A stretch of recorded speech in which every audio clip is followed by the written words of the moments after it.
The 2016-2017 Victory Vegas 8 Ball. Even though Victory and Indian Motorcycles both fall under the Polaris Industries Inc. umbrella, the products offered by each company are as chalk to cheese.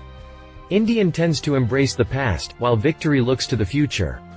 The Vegas line represents the factory's attempt to define the contemporary American, bear cruiser market.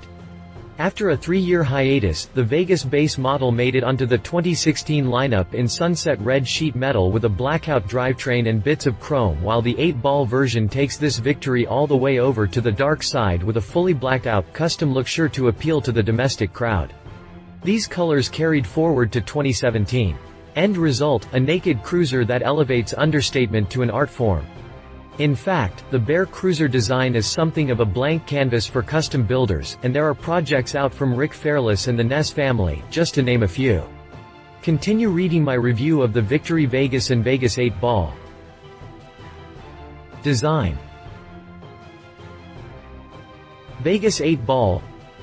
Overall, the Vegas family follows the typical Victory format with sweepy lines and modern looks that leave the bike with a certain Ness. The fuel tank seems to flow right into the seat, and low-profile turn signals blend right in without looking busy or interrupting the flow of the lines.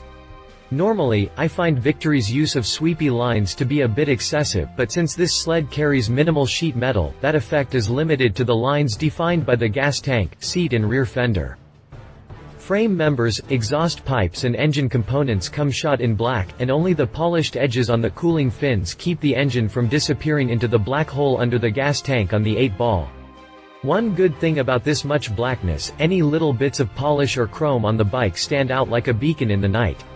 The polished fins highlight the V-twin shape, and there are other shiny bits sprinkled about the bike, but it is the falchion front wheel that steals the show with 21 inches of bold design. Historical note, the falchion was a sword designed to cut through chain mail and into flesh. I like dark bikes, and Victory takes the Vegas 8 Ball to the nth degree. The black headlight can, exhaust system, fender struts and sheet metal make the bike so dark, even the polished metal of the fork tubes add a noticeable amount of bling to the front end. The base model isn't exactly a Mr. Rogers bike either, as it carries the same blackout components, just under a red, monochromatic frame and sheet metal arrangement that offsets the blackness of the drivetrain quite nicely. Chassis. Vegas. Designers set up the frame with a long and low finished product in mind. They ended up setting the steering head at a 33-degree angle, which pushed the wheelbase out to 67.1 inches and the overall length just over 8 feet long at 96.9 inches. That takes care of the long. Now for the low, the 5.3-inch ground clearance keeps the bike close to ground while still allowing it to corner, and the 25.2-inch seat height ensures even the shortest riders can deploy their training wheels feet with confidence. While I prefer to have dual front brakes, especially on bikes with a 655-pound dry weight and this much power, more on that later, I understand why Victory didn't want to cover up that big, beautiful front wheel. At least the factory compromised a bit on the side of safety by running 300mm brake discs front and rear, with a 4-pot binder up front and a twin pot in the rear. No ABS, no linked brakes or any other fro-fro, just good, old-fashioned brakes with traditional feel and feedback. The 21-inch front wheel and 17-inch rear come with Dunlop road rubbers, and the size differential lends a chopper-esque vibe to the bike. Normally I would mention at this point that it would look better with laced wheels, but not this time. The flashy and futuristic-looking rims fit the design perfectly, and I wouldn't change a thing. No white walls this time, either. Drivetrain. Vegas 8 Ball. Power from the Freedom 106/6 belies the unassuming looks of the Vegas siblings, sort of a tread softly and carry a big stick situation. This ride gets the upgraded, Stage 2 version of the already powerful Freedom engine, and it cranks out 97 ponies at 5,000 revolutions per minute and a crushing 113 pound-feet of torque at 4,000 revolutions per minute. Folks, at 106 cubic inches 1,731 cc, this is a big motor, and is a good example of what a big V-twin can do. The factory follows tradition by using an air-cooled engine instead of trying to find a cool way. Note, there is no cool way to hide a radiator, but it hedges its bets by tucking an oil cooler away in an inconspicuous spot. Dual, 45mm throttle bodies manage the air-fuel mixture as it heads through the 4 valve heads and into the dual staggered exhaust system as waste gas. The pipes come with what Victory calls the common volume/cut mufflers, but offer louder, low-resistance pipes as an accessory. Not only will these make you louder, but also in combination with a performance air cleaner they will open the engine up and let it breathe as it was meant to. Think of it as the Victory equivalent of the Harley tax. The stump-pulling torque is great for hole shots and blasting up hills, but the 6-speed transmission with overdrive allows you to push out of the city and onto the open road. Throw a couple of bags on it and you have yourself a casual tour bike sans fairing and windshield.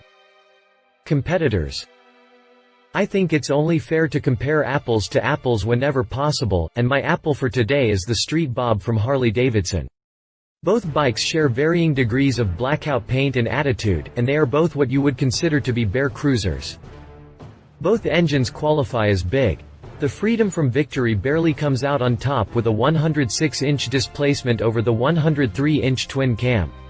Torque output goes to the Freedom as well, but with a catch, where the Freedom cranks out 113 gut-wrenching pound-feet of torque versus 98.8 pound-feet from the Harley mill, it needs to wind out to 4,000 revolutions per minute to get it.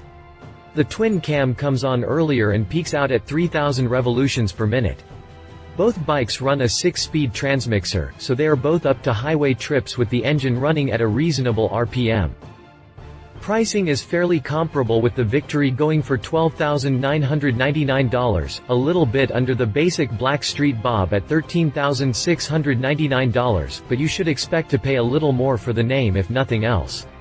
Unlike Victory, Harley offers a number of custom and hard candy colors for a few dollars more. Ah, vanity, definitely my favorite sin. Price. Vegas. The Vegas 8-ball is definitely in the entry-level, or first upgrade category, at $12,999, up $500 from 2016, plus freight and such. Much like the old Fords, you can get it in any color you want, as long as you want black. That's unfortunate, but not a deal-breaker. The base model Vegas rolls in gloss sunset red for $13,999, so if you want something other than black on black, at least you have an option, albeit a more expensive one. He said. Honestly, this is the first Victory I could really see myself on. Nice and low, with a big V-twin just waiting to roar. I realize it would ruin the looks somewhat, but I would have to throw some saddlebags on it for practical use around town, or a little road trip. She said.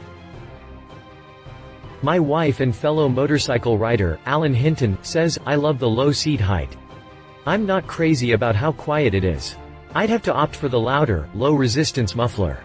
I'm still not feeling that whole swoopy line thing Victory has going on, but I do like the blackout look. I guess I'm on the fence.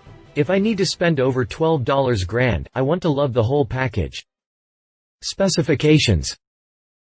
If you liked this video, please share your thoughts in the comments below and don't forget to hit the subscribe button.